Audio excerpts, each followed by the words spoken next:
متحدہ اپوزیشن کی طرف سے قومی اسمبلی میں تحریک عدم اعتماد جمع کرانے کے بعد 24 شخصیات وزیر اعظم کے حق میں سامنے آ گئی۔ آج ہم اس ویڈیو میں بتائیں گے آپ کو کہ کون کون سی وہ 24 شخصیات ہیں جنہوں نے وزیر اعظم کے حق میں بیان دیے ہیں۔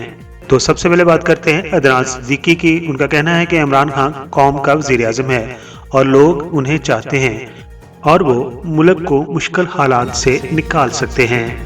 ساتھ ہی اداکار نے اپوزیشن کو اپیل کی کہ عمران خان کو اپنی مدت پوری کرنے دی جائے۔ ادنان صدیقی کے علاوہ سپر اسٹار اداکارہ ماہرہ خان نے مختصر ٹویٹ میں عمران خان کا نام لکھ کر پاکستان اور دعا کے لیے لوگوں کو کہا۔ گلوکار موسیقار بلال مقصود نے بھی وزیر اعظم کی حمایت میں ٹویٹ کرتے ہوئے لکھا کہ پاکستان کو کم از کم اگلے 10 سال تک آپ کی ضرورت ہے۔ اداکارہ صبا قمر نے وزیر اعظم کی حمایت کرتے ہوئے لکھا کہ مسئلہ صرف واحد شخص عمران خان کا نہیں بلکہ یہ پاکستان کا معاملہ ہے، اور ساتھ ہی انہوں نے ان کی کامیابی کی دعا بھی کی۔ اداکارہ آشنا شاہ نے بھی وزیر اعظم کی حمایت میں ٹویٹ کی، مگر انہوں نے ان کا نام استعمال نہیں کیا اور اپوزیشن کی حکمت عملی اور سیاست داؤ پیچ کو تنقید کا نشانہ بنایا۔ آشنا شاہ نے اس امید کا اظہار بھی کیا کہ اگر ان کی زندگی میں پاکستان مضبوط نہیں بنا تو کوئی بات نہیں، مگر آنے والی نسل ملک کو مضبوط حالت میں دیکھے گی۔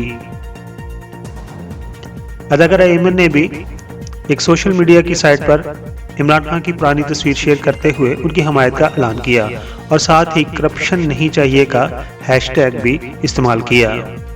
پاکستان کے مشہور و معروف اداکار مندیپ بٹ نے بھی وزیر اعظم کی تصویر شیئر کرتے ہوئے ان کی حمایت کا اعلان کیا۔ ایسا لگتا ہے سیاسی تناؤ صرف پارلیمنٹ میں ہی زیادہ نہیں بلکہ سوشل میڈیا پر بھی اس کا اثر محسوس کیا جا سکتا ہے۔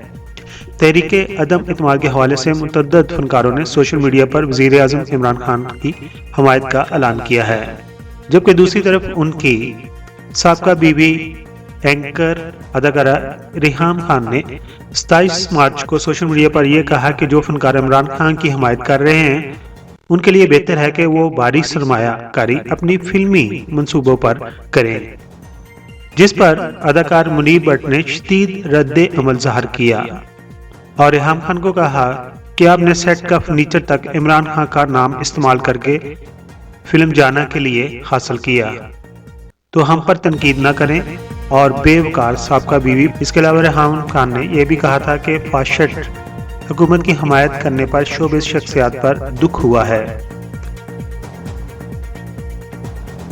سینئر اداکارہ سمینا پیرزادہ نے بھی اپنی مختصر ٹویٹ میں وزیر اعظم عمران خان کی حمایت کی اور لکھا کہ انہوں نے اپنے کپتان کو خدا کی امان میں دے دیا ہے۔ ڈرامہ نگار اور مصنف خلیل الرحمان قمر نے بھی پی ٹی آئی کے دارالحکومت میں ہونے والے جلسے کے موقع پر خصوصی ویڈیو جاری کی، جس میں انہوں نے خود کو غیر سیاسی شخص قرار دیا، تاہم ساتھ ہی عمران خان کا ساتھ دینے کا اعلان بھی کیا اور لوگوں سے بھی ان کا ساتھ دینے کی اپیل کی۔ خلیل الرحمان قمر کی ویڈیو کو تحریک انصاف کے سوشل میڈیا اکاؤنٹس پر جاری کیا گیا تھا۔ سینئر اداکار فیصل قریشی نے بھی پی ٹی آئی کی حمایت کرنے اور عمران خان کا ساتھ دینے کی تشہیری ویڈیو جاری کی، جس میں انہوں نے مداحوں سے اسلام آباد جلسے میں شرکت کرنے کی اپیل کرنے سمیت حکومت کا ساتھ دینے کی اپیل کی تھی۔ سینئر اداکار فرحان علی آغا نے بھی عمران خان اور پی ٹی آئی کی حمایت میں تشہیری ویڈیو جاری کی۔ سینئر اداکار ہمایوں سعید بھی عمران خان کی حمایت میں ٹویٹ کر چکے ہیں اور مداحوں سے اپیل کر چکے ہیں کہ ان کے لیے میدان میں آئیں۔ گلوکار سلمان احمد کو کون نہیں جانتا، انہوں نے بھی پی ٹی آئی اور وزیر اعظم عمران خان کی حمایت میں ٹویٹ کرتے ہوئے لوگوں سے کہا تھا کہ وہ عمران خان کا ساتھ دیں۔ گلوکار عطا اللہ عیسیٰ کھیلوی نے بھی وزیر اعظم عمران خان کی حمایت میں ویڈیو جاری کی تھی۔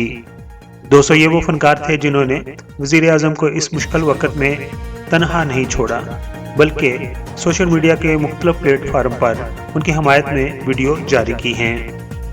عمران خان وزیر اعظم رہتے ہیں یا نہیں رہتے، انہوں نے جو خدمات پاکستان کے لیے پچھلے 4 سالوں میں دی ہیں وہ سب کے سامنے ہیں، بلکہ پوری دنیا جانتی ہے۔ آپ کی اس کے بارے میں کیا رائے ہے؟ اپنے خیالات کا اظہار کمنٹس باکس میں ضرور کیجیے۔ اپنا بہت سارا خیال رکھیے۔ Thank you so much.